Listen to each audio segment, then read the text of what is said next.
I want to thank Monica and Rodrigo for having me come here and speak to you. One correction on Monica's introduction, I'm not a veterinarian. So I just want to make that clear. If you send me health questions, which I'm happy for you to do, I will probably forward you over to our vet school team to answer those for you. As Monica mentioned, my main areas of interest are really husbandry, behavior, and welfare of poultry.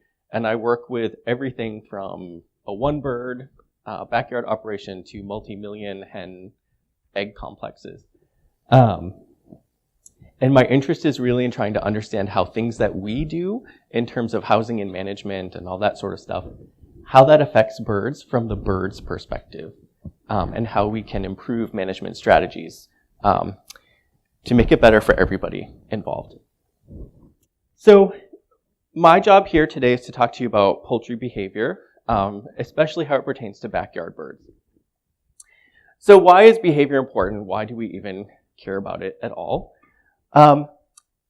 If you have a sort of understanding of your bird's behavior, your flock's behavior, it can really help to promote positive interactions, both between your birds, but also between yourself and your flock.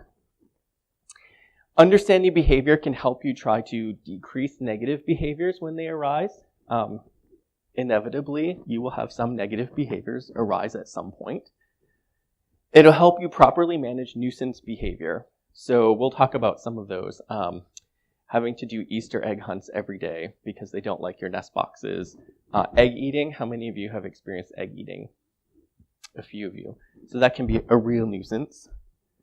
And then understanding behavior really helps to increase the overall experience of you as the owner of the flock. A lot of people I talk to get birds because they want to produce eggs.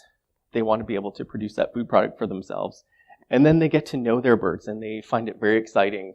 And a lot of people I've talked to, especially in urban areas, have now sort of gotten rid of their TVs, and they tell me, whether how much of this is true, I don't know, but they tell me, we spend every evening just sitting outside watching our birds. We don't even watch TV anymore.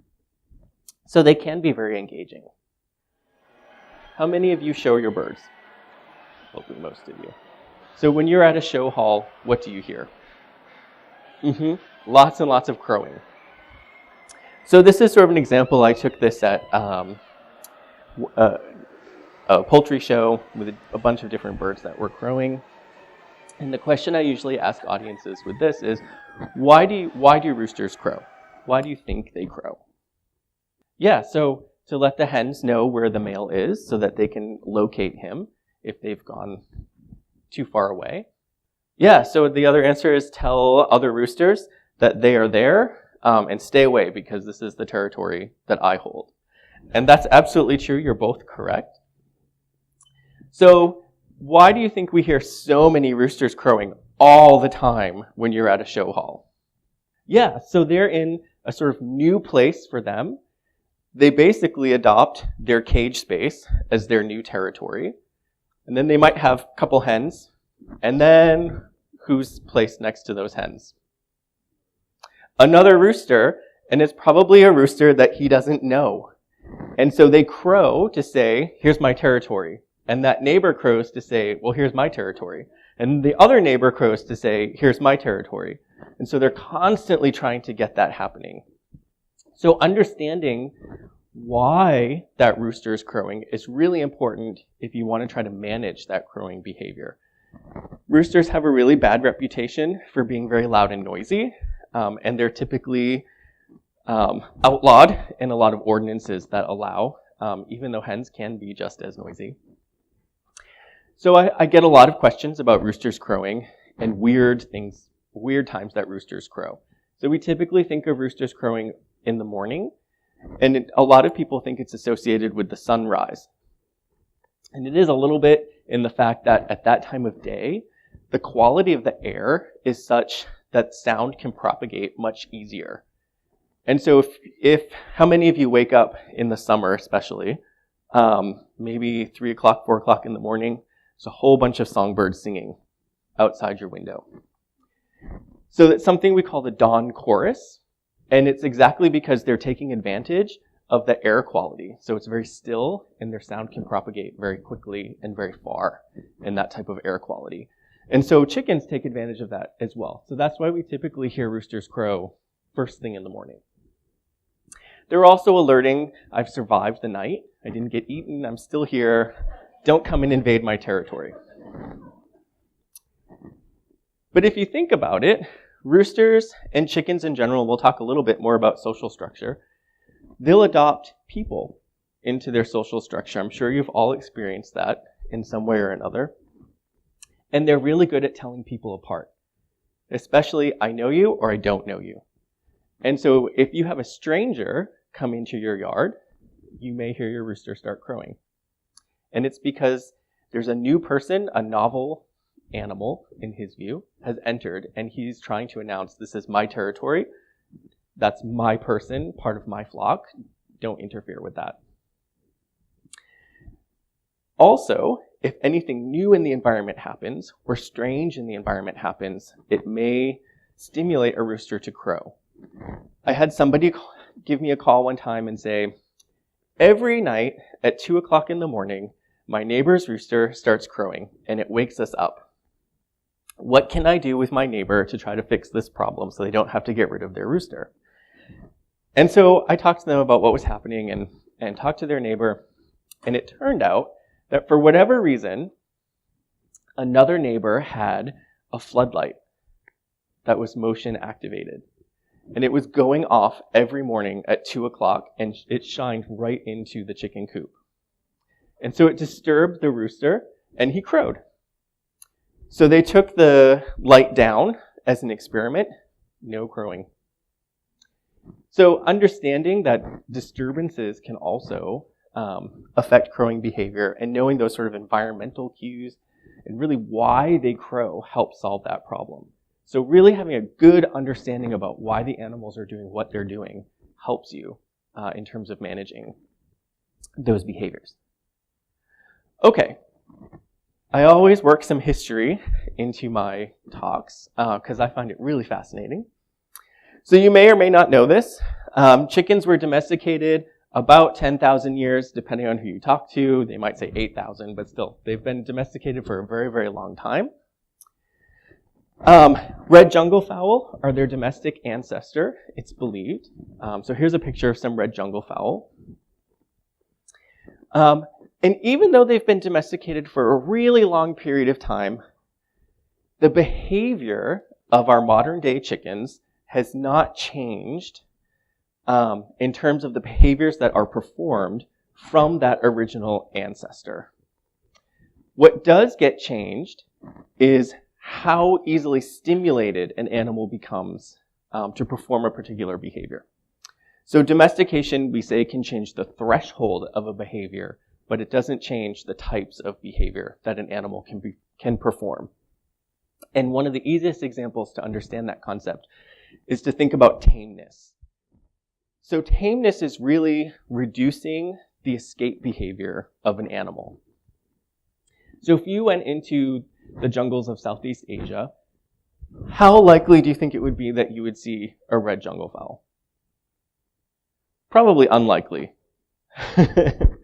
And that's because they would flee. So they leave. They can hear us before we know that they're there, and they take off. How many of you go into your backyard and can walk straight up to your chickens and pick them up? Probably everybody. And that's because through domestication, we've changed that threshold for escape behavior. So it doesn't take very much stimulation to get a jungle fowl to take off. And it takes a lot of stimulation to get our modern day breeds to sort of have that reaction of fear and I've got to get out of here. They're much more tolerant. Does that make sense to everyone? Okay. So I want to talk about some positive behaviors. We're going to talk about some negative and nuisance behaviors as well. So positive behaviors are behaviors that are either very important to the chickens or behaviors that can help improve social bonds between chickens. So foraging is a really important behavior for chickens. In the wild, jungle fowl spend up to 80 to 85% of their day engaged in this one behavior. Again, they have to find their own food, so it makes sense that they would spend a lot of time doing that behavior.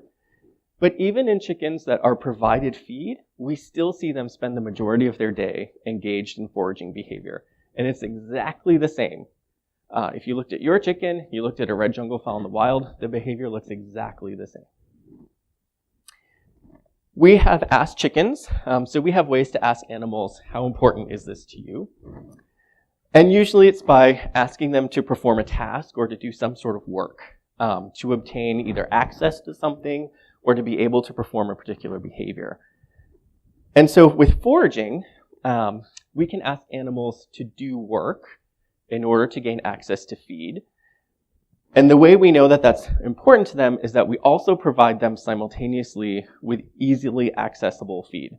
So you have a food bowl, put feed in it, they could just walk up and eat.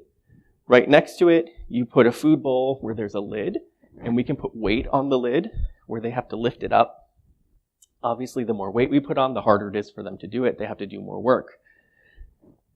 Almost invariably, they choose to do the work to access the feed. And that tells us that this seeking component of feed is really important.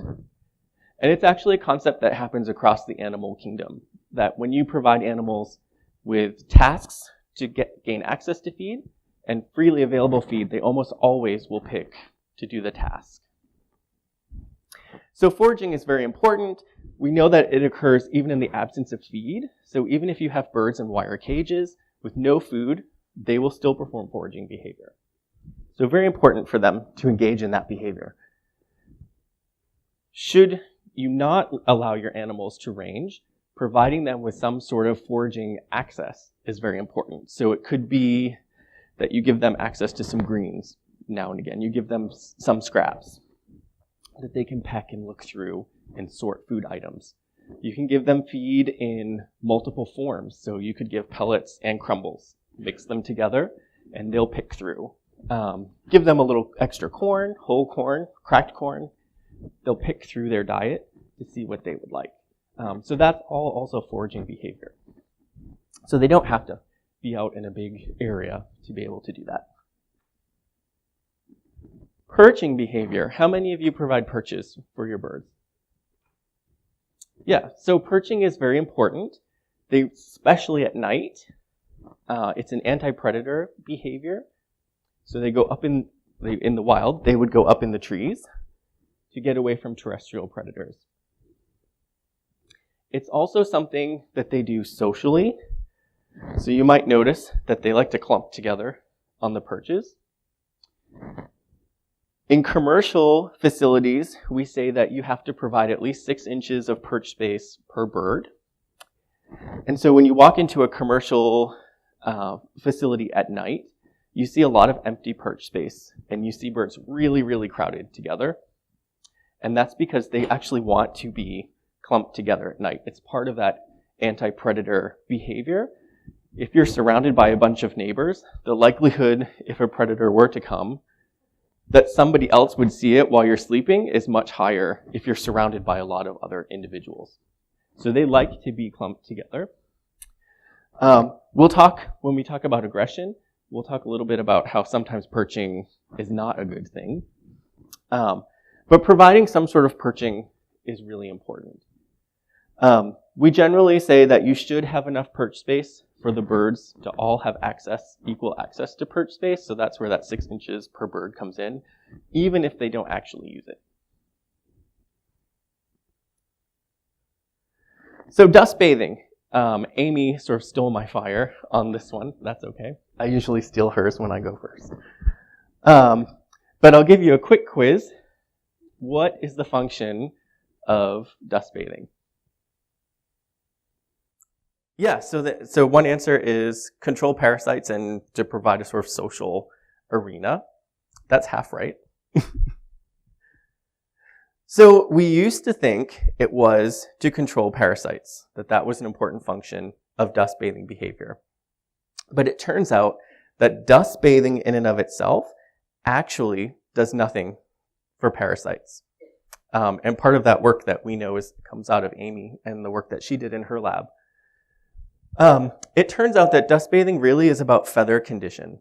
So it's about removing all those excess oils, old, stale oils from the feathers, and it helps keep the feathers in really good shape. That, in turn, allows the birds to maintain their body temperature much better. So the feathers are really an insulating part of the body. And so they can manage their body temperature, heat it up or cool it down with really good conditioned feathers. Let's see. And then I also wanted to touch on the social aspect. So if you may have noticed, chickens don't really touch each other very often unless it's in a sort of negative context. Most chickens don't really even like being handled because then they sort of get into this, oh, I'm about to get eaten kind of thing. Dust bathing, though, is one of those times that chickens will actually touch each other, and it's in a very positive manner.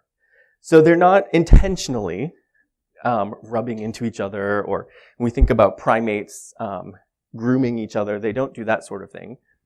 But they'll go to a dust bathing spot, and they'll be right up next to each other, and they'll work the dirt or whatever substrate you have into their feathers.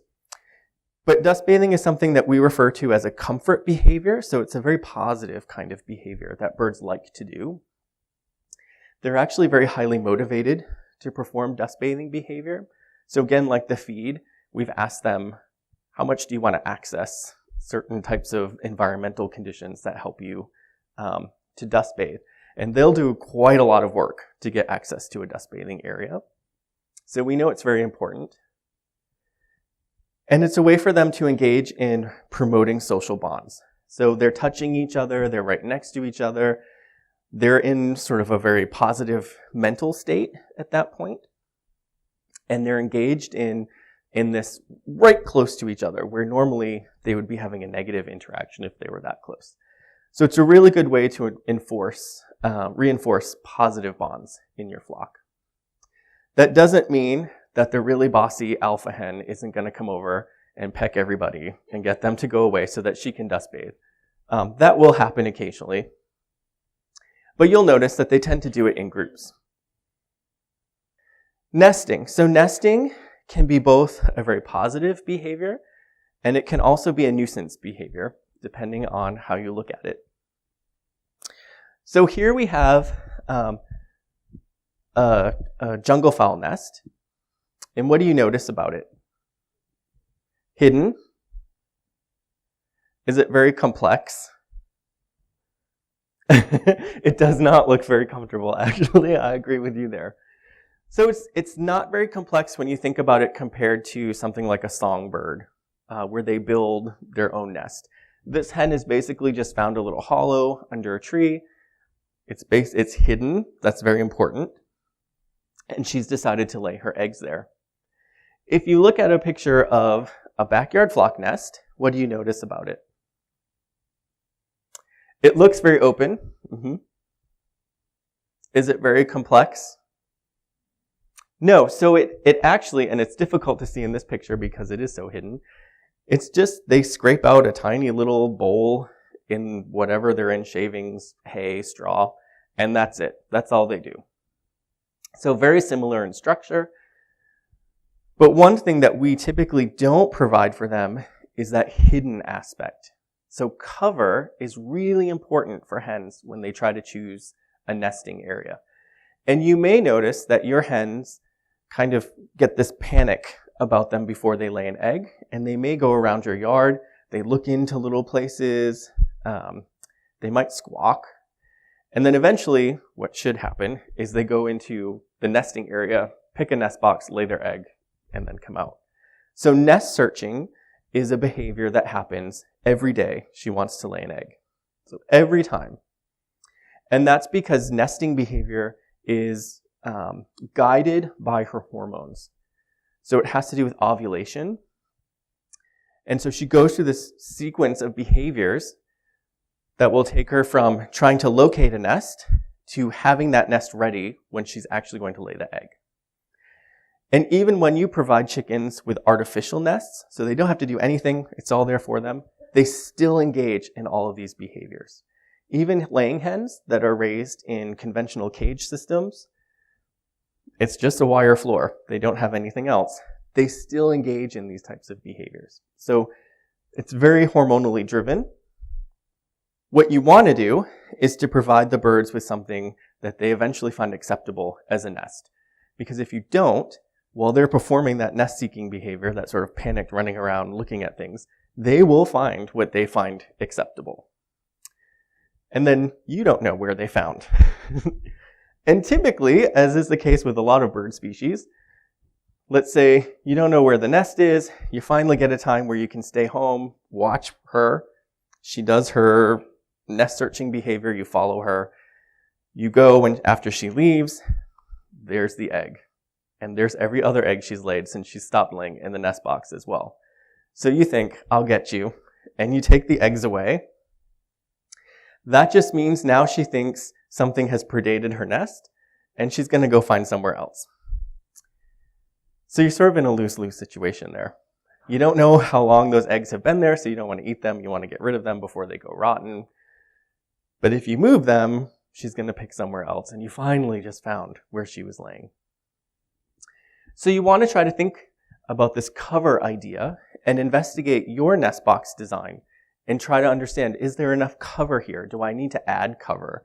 You can put curtains in front of it. Sometimes it's just having tall enough sides that they have the impression that there's enough cover. Sometimes you just have a hen that's never going to be satisfied with a nest box and she's just going to go out and do whatever she wants. But oftentimes you can adapt your nest box area to make it more what she's looking for. The other thing I would recommend is to look at, when you find where she's laying, look at that area. What are the attributes of that area? Is it that there is actually overhead cover? Is it that they're just really tall? And that can give you hints of ways that you can try to modify your nest box. Okay, so let's talk about negative and nuisance behaviors, because these are the kinds of things that I always get asked about. So here we have that hen laying where she shouldn't be laying. So in this case, it's a planting structure. But you can see how much more covered that area is and why she might want to lay in that area. So we're going to talk first about aggression. Aggression is one of the top questions I get asked about. My hens are beating each other up. I think I have an aggression problem. What can I do? To really understand why your birds are going through a potential aggression bout, you have to understand, why are they aggressive in the first place? What's the underlying cause of that behavior? And we have to think about two things when we talk about aggression. Social formation, so how do they form those social bonds? And also, we have to think about the history of domestication in chickens. So we're going to talk about each of those. So you've probably all heard about the pecking order. The pecking order was actually termed from chickens. It's also something more technically known as a dominance hierarchy. So you have your flock of birds, and each pair of birds, and you'll have multiple pairs, so every bird paired with one other will have a social relationship. And the way they determine what that social relationship is, who's dominant and who's subordinate in that pair, is that they fight. And usually it happens over a series of fights. So just because you see a bird fighting and one seems to be the winner of that fight doesn't mean they're the dominant individual. So it's sort of an on average, who wins the most. Some of that has to do with personality. So I'm sure you all know that there are just some birds that are really aggressive in nature. So they're very dominant. Some birds are not, and they tend to be very subordinate. And that will also help place them somewhere along those lines. So when they fight, they usually do it with getting a peck to the back of the head.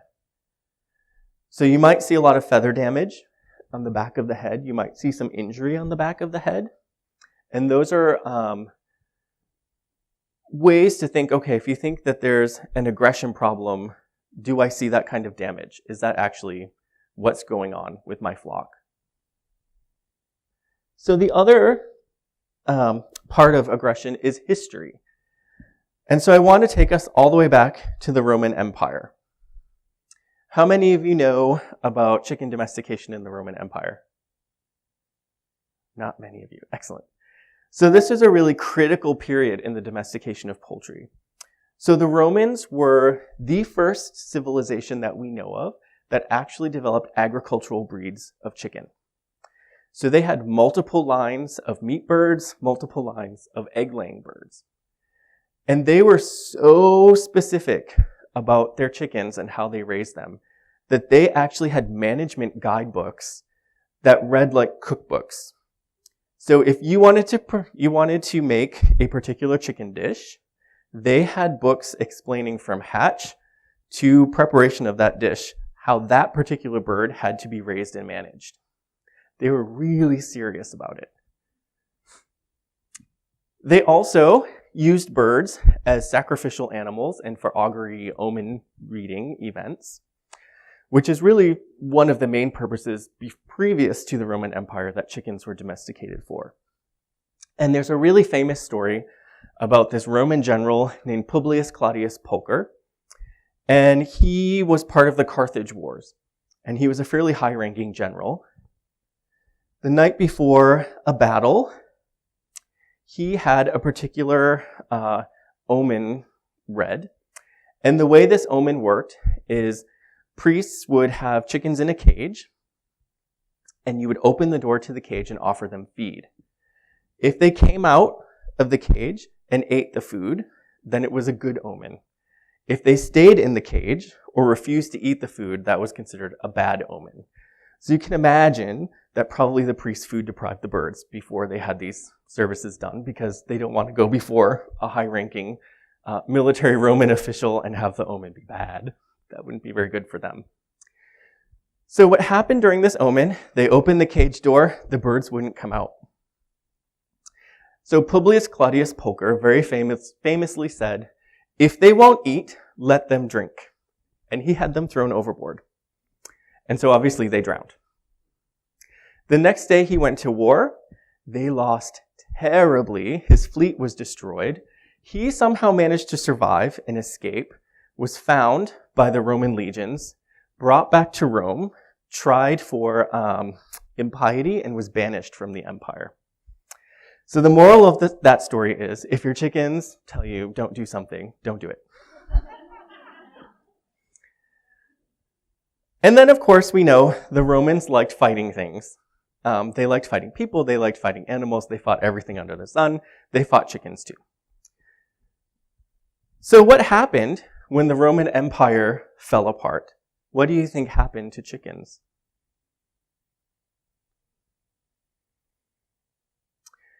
So in the written records during that time period, and from there on, there's no mention in history of any of the agricultural breeds that they developed.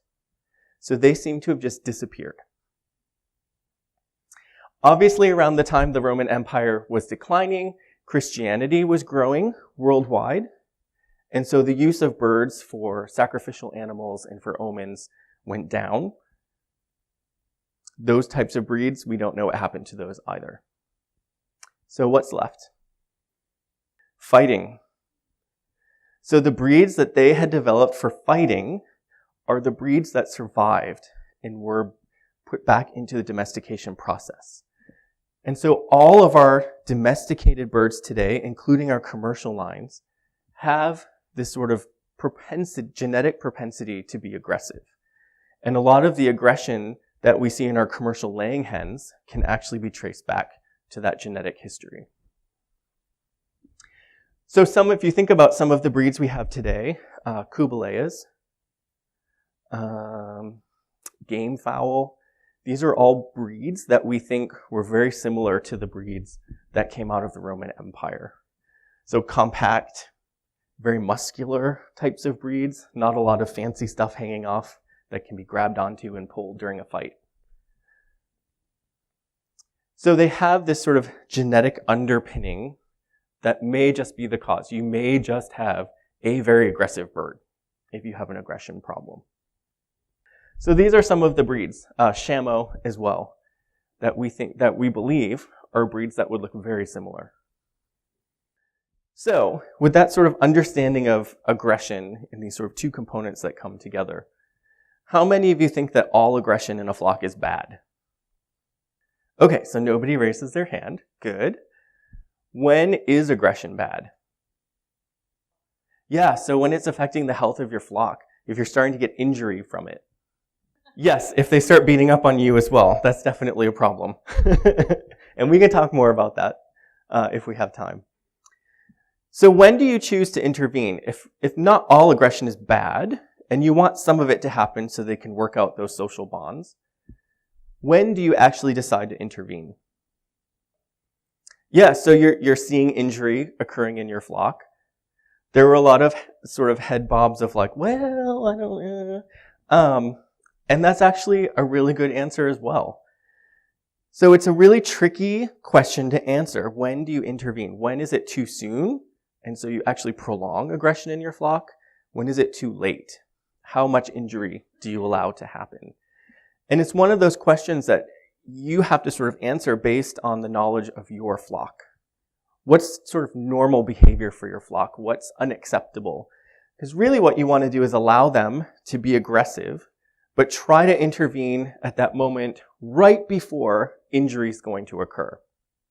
So if you know that you have a really aggressive hen who's just going to beat somebody down, you might want to intervene earlier than a hen that may be sort of pecking, chasing, doing that sort of thing, but not really likely to be perform an injurious type of aggression. Does that make sense? So it's not a very good answer for me to give you of intervene now, but it's one that really you can decide on if you know your birds well. And then finally, if you do have aggression, and especially if it's aggression that's not related to social structure, can you reduce that aggression? What can you do? And there are a couple different things that you can do.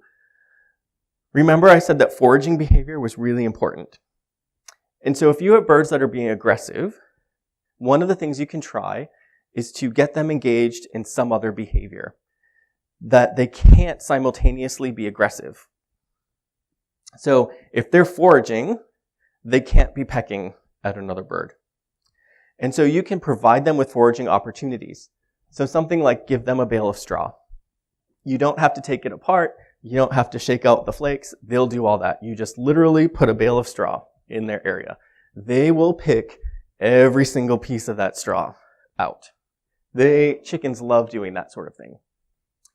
If you don't want the mess of that, because at the end it will be everywhere, or you don't really have the space for that, other things you can do, we have this other picture here. You can see they don't let their birds range. The way I know that is because the grass is greener on the other side of the fence, and that would not be there if they were allowed to range. So what they've done is taken some greens, leafy greens, they've tied them together and suspended them from the top of their pen. And so not only do birds like pecking greens, especially if they don't have access to green material on a regular basis, but then that's going to swing back and forth, and it's going to be much more difficult for them. So it's going to take them longer to destroy that. Something like that is going to get used up and destroyed much faster than an entire bale of straw. So you want to be careful about how long you plan to leave those in, or how many times you need to actually put them in there. One caveat to reducing aggression is that sometimes you can inadvertently increase aggression.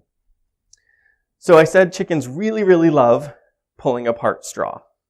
So if you have a very dominant individual, what do you think she's going to do to other members of the flock that come to use that? Peck them away, yes. So you could create competition. If you saw that happening, the best thing to do is to place several of those so that they're far enough apart that she can't protect all of them. And then you'll notice she'll be standing by herself, not even pecking at the straw, just guarding it, while everyone else is having the time of their life at one that's far away. So same with the greens hanging from the top. You may have to put several of those in And again, just make sure they're far enough away that the dominant individuals who are guarding can't guard them simultaneously.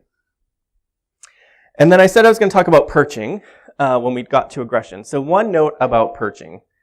How many of you have watched your birds go to roost at night and notice that there's a lot of pecking and pushing and sometimes pushing off the perch that goes on? So good, a lot of you. So perching is also related to dominance. And so the more dominant you are, the better perch quality you get. And for chickens, that typically means high.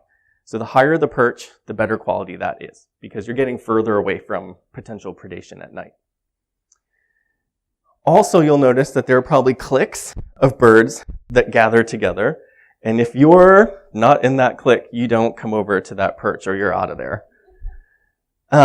So perching and perch design can also increase aggression in birds. And that's a time when a lot of people aren't necessarily watching their birds.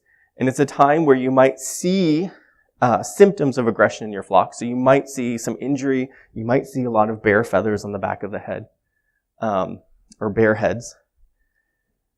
But you don't actually see pecking, and it could be because it's occurring during this time, and you're just not there watching them when that's happening. So what we typically say is if you can keep your perches level, at a level height, that will help reduce that competition for getting to the highest perch. And also, if you don't, or you have multiple perches, so either, like in this picture, we have multiple perches going up and down, but there's also multiple perches across the house.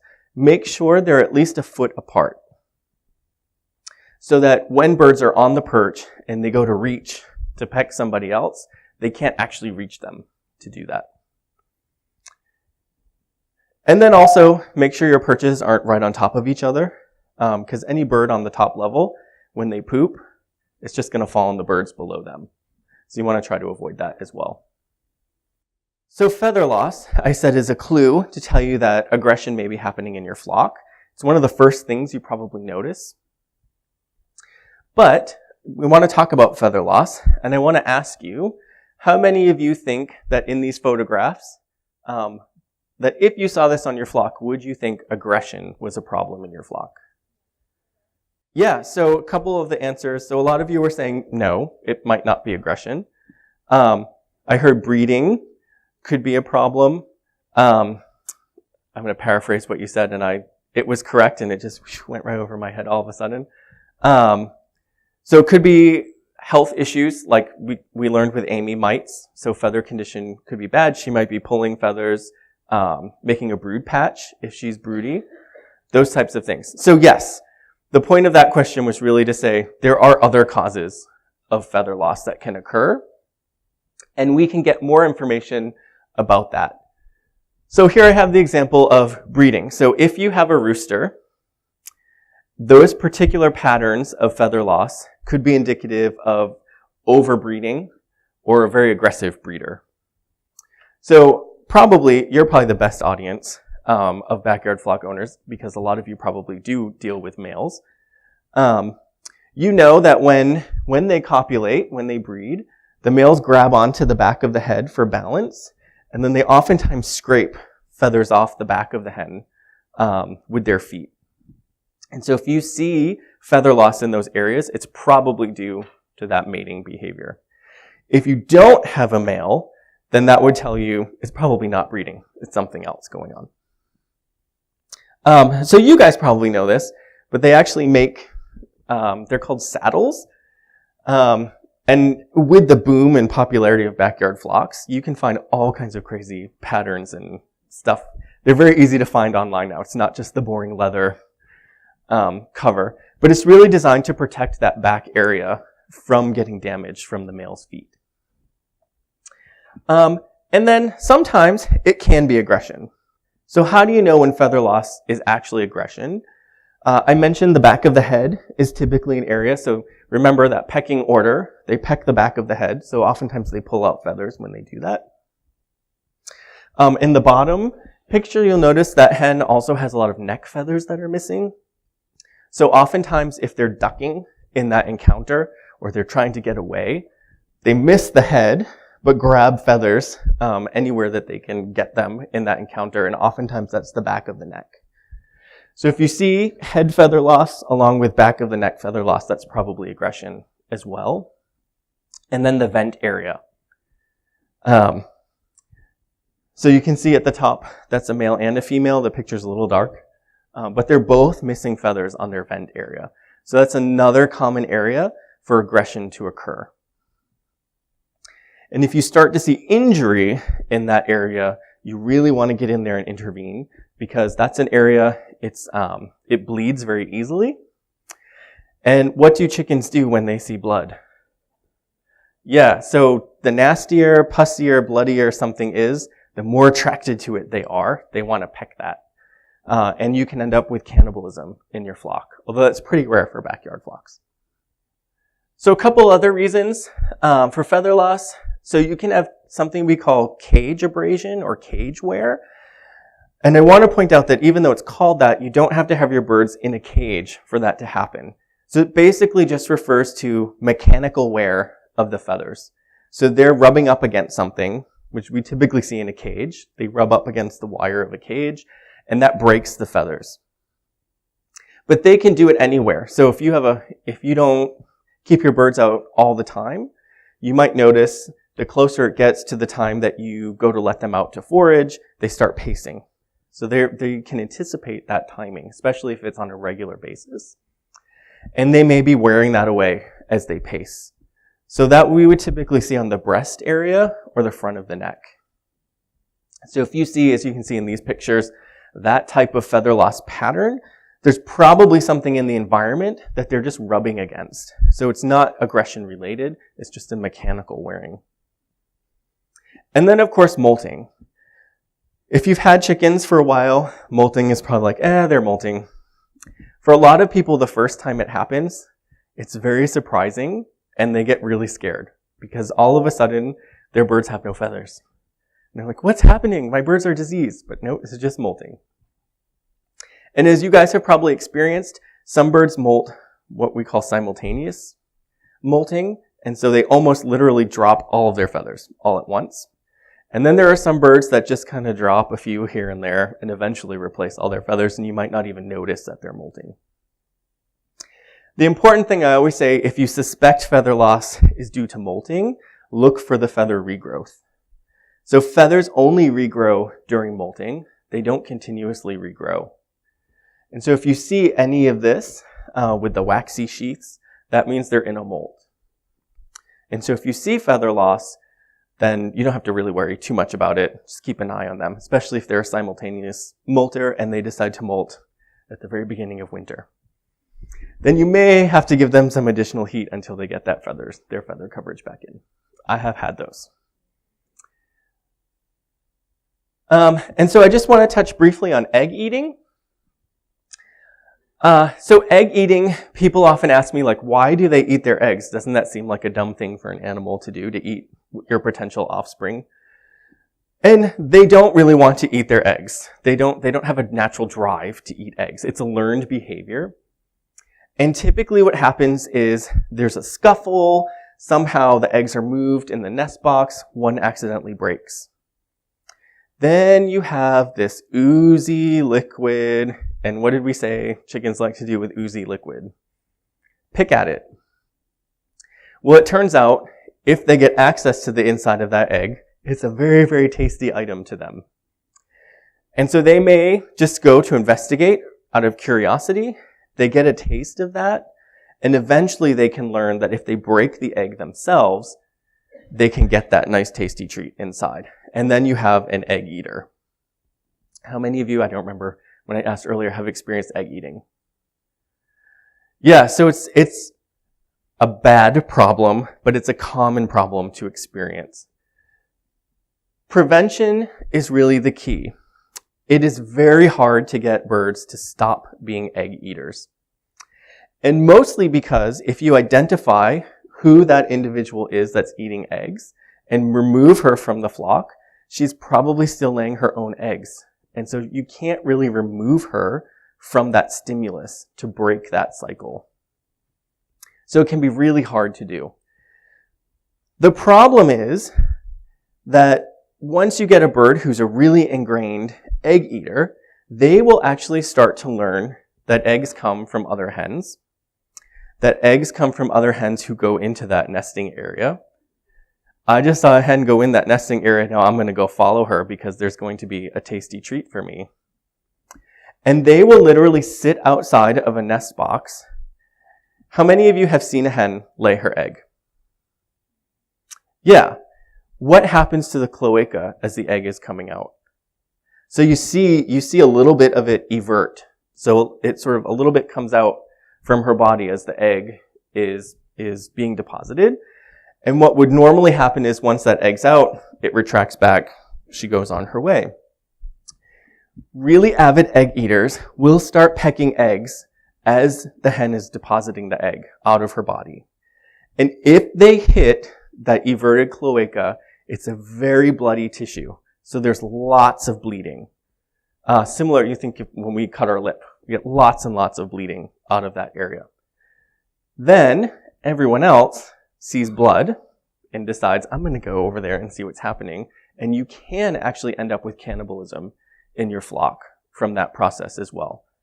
So egg eating, again, cannibalism is fairly rare in small backyard flocks. So I don't want you to think, oh my God, my chickens are going to start eating each other. That's likely not going to happen. That's a very extreme case.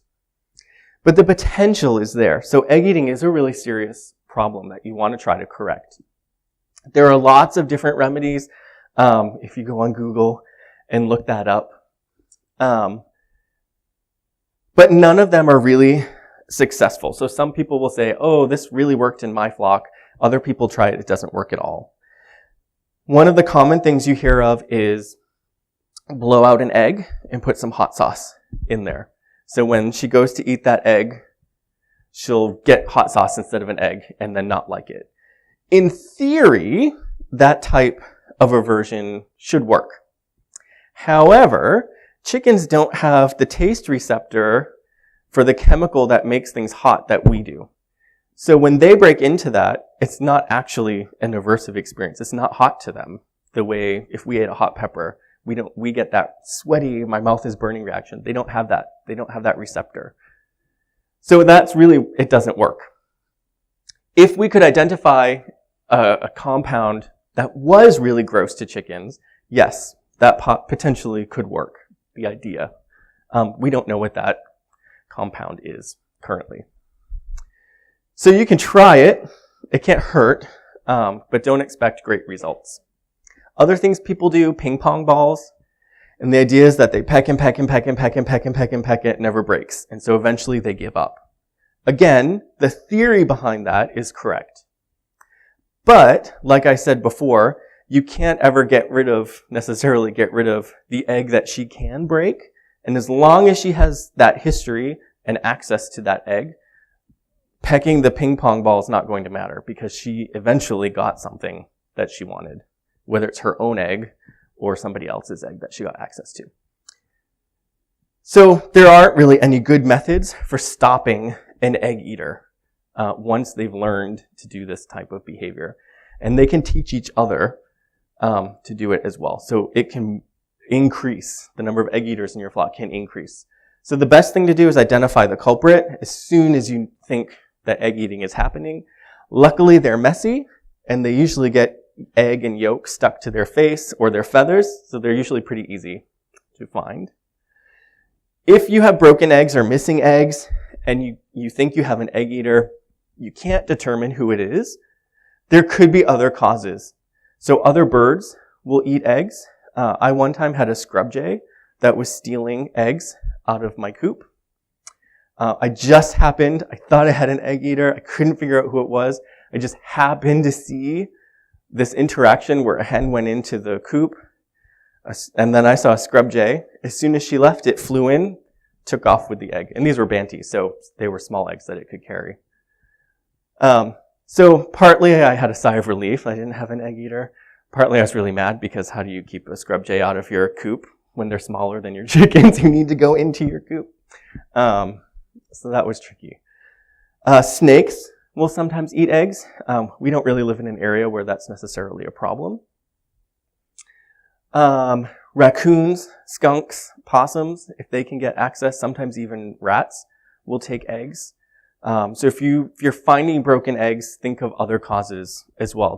Don't necessarily pin it on your chickens. And so to conclude, hopefully what you'll take away from this is that there are opportunities you can have with your flocks to increase that positive behavior. If you see negative and nuisance behaviors, there are some things we can do to decrease that, especially if you can figure out the underlying issue behind those behaviors. And that behavior is really important because just knowing your chickens really improves your interactions with them as well. If you can have more of these positive interactions rather than the negative nuisance ones, that makes your experience also much nicer and improves everything for everybody. And this is just an example. This is a saddle I found online, company that made one. I thought it was really cute. And that's all I have for you. I'd be happy to take some questions.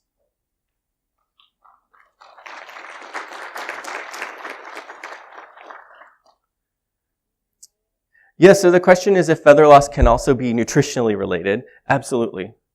Sometimes when we buy feed, if you're not making it yourself and you're buying it commercially, we think it's a complete milled diet. Sometimes accidents happen at the mill and they leave ingredients out. Some individuals can just be more prone to nutritional deficiencies than others. So, a lot of times you think, well, they're all eating the same food. So if this is happening to one individual, it's probably not the feed, and that's not necessarily the case. Some breeds are more, like silkies, are more prone to vitamin E deficiency than other breeds. So yeah, absolutely, that can be, if you sort of work through these other things, and they don't seem to be the cause, feed is something to definitely look at. Yeah.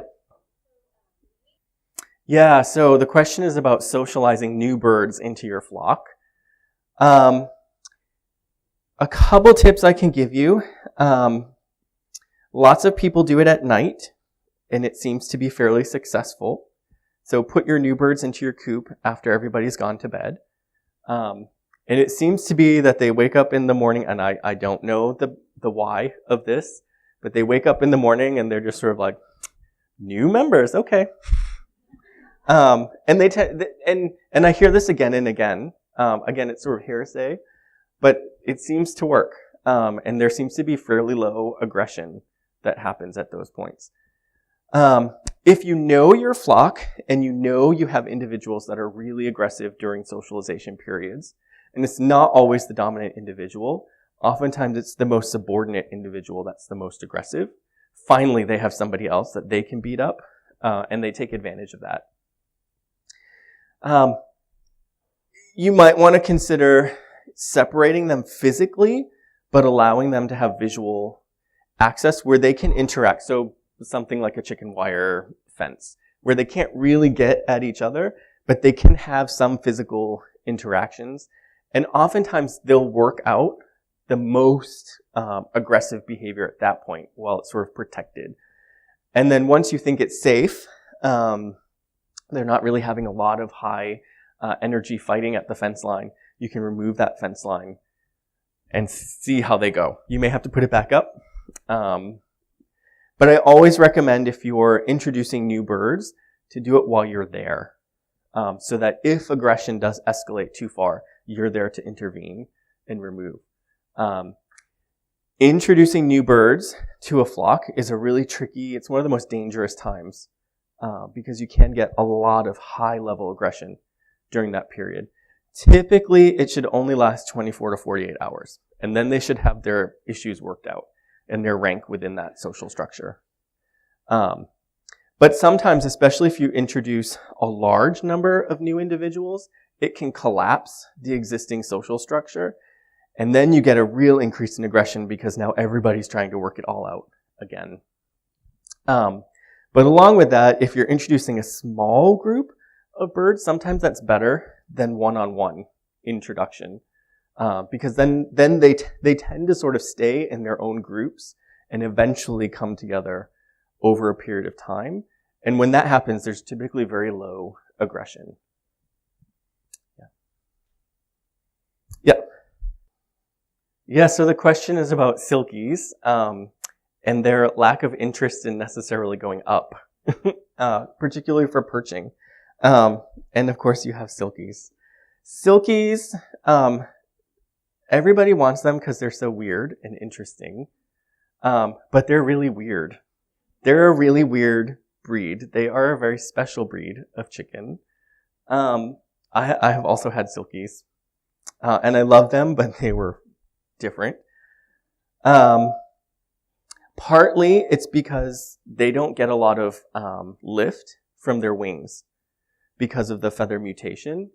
Even though they do tend to have more fully formed primaries than the rest of their feathers, they tend not to be able to get the same kind of lift to be able to get up onto perches. The silkies that I had also did not perch. They sat on the floor. So you could try ramps for them if they may walk up the ramp. Oftentimes, once chickens develop they almost get like a loyalty to perching. So it may be that whatever you do at this point, they're just like, whatever, we like sitting here. You can also try physically putting them where you want them to go. That can take anywhere from a week to much longer, or never, depends on the birds.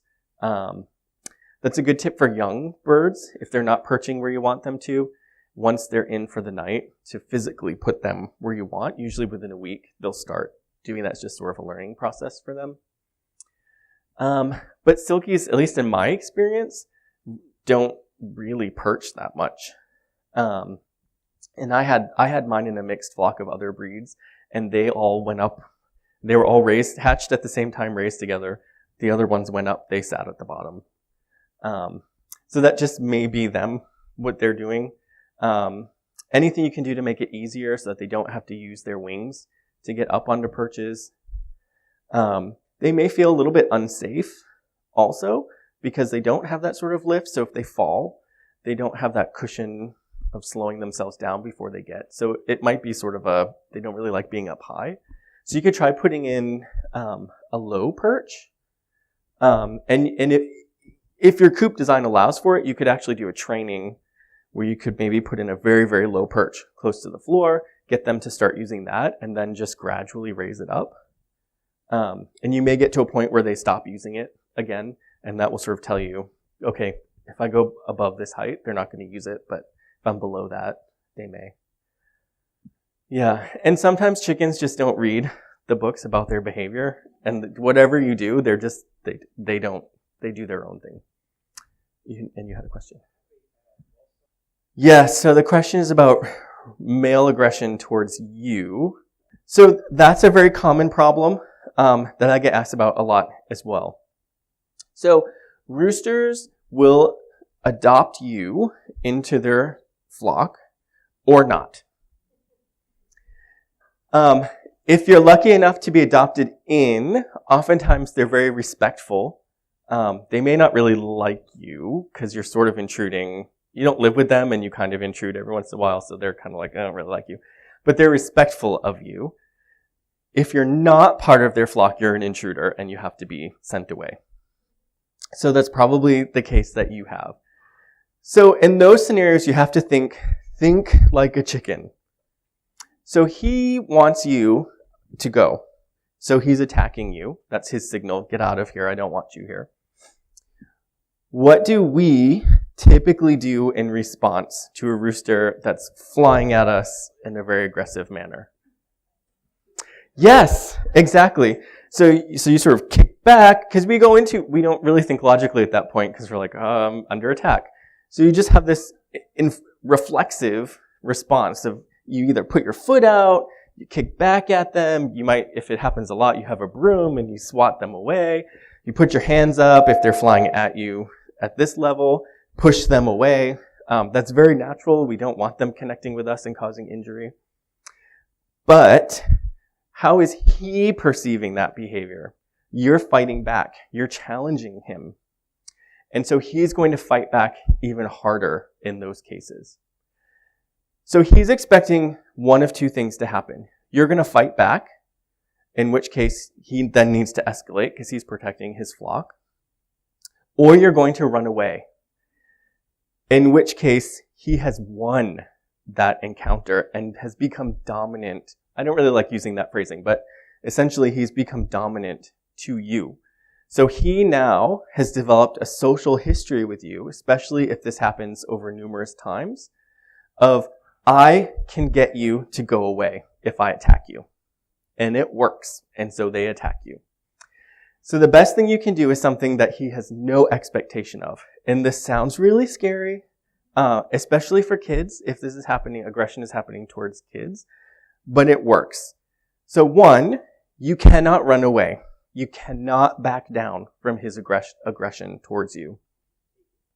You stand there and you can try to make yourself look big. What you're trying to do is reverse that social history. So you want to be the quote-unquote winner in that situation. So you stand there. If he's threatening you, so oftentimes they'll do that sort of sidestep. You know the sound when you hear it. They might rip grass or throw leaves or sticks a little ways away from you. That's all behavior that's preemptive of an attack. So that's threat behavior. He doesn't think that you're in his space yet, but he's warning you. Don't come any closer. As soon as you see that, you stop. You just face him. You have to be committed. I have been stuck facing a rooster for 45 minutes. But I'm telling you this will work. Over time, it works. So that's one thing you can do. If he's actually attacking you, pick him up. Roughly, not hard, but roughly pat his back and put him back down. It sounds weird, it's scary, because he's rushing at you with his feet and his spurs heading towards you. But pick him up, do that, put him down. Almost inevitably, 90% of the time, he's going to get this kind of weird look of like, what just happened? Kind of, he might do some more threatening behavior, like, I think I was attacking you, but I'm not sure, and then they kind of waddle away. Sometimes, if there's a really strong social history, they'll just come back at you. Again, just keep doing the same thing. Eventually, he'll realize, like, you're not challenging me, but you're not running away either, so it just kind of confuses his reaction to you. And if you build up enough of those interactions over time, they may never become non-aggressive, but they typically will at least be respectful of your space. So I actually had a silky rooster, this big, who chased people out of my yard routinely. Yeah, we'll leave it at that. People were afraid to come in my backyard, including other members of my household. I was the only one, because I did these steps as I saw his aggression building. He would respect me. If I got in his space, he would attack, but I could at least go about using the backyard without being terrified. And if I went in the backyard with other people, I would act as a buffer, basically. And so he would threaten from across the yard, but he wouldn't actually launch himself at people. And I laugh about that because, he's just this tiny little powder puff of a chicken. But if you have these bigger breeds, it can be really serious, especially with kids. Yes, they can really hurt. So try some of those types of steps. And don't expect it to work overnight. It's going to take time. All right, thank you very much.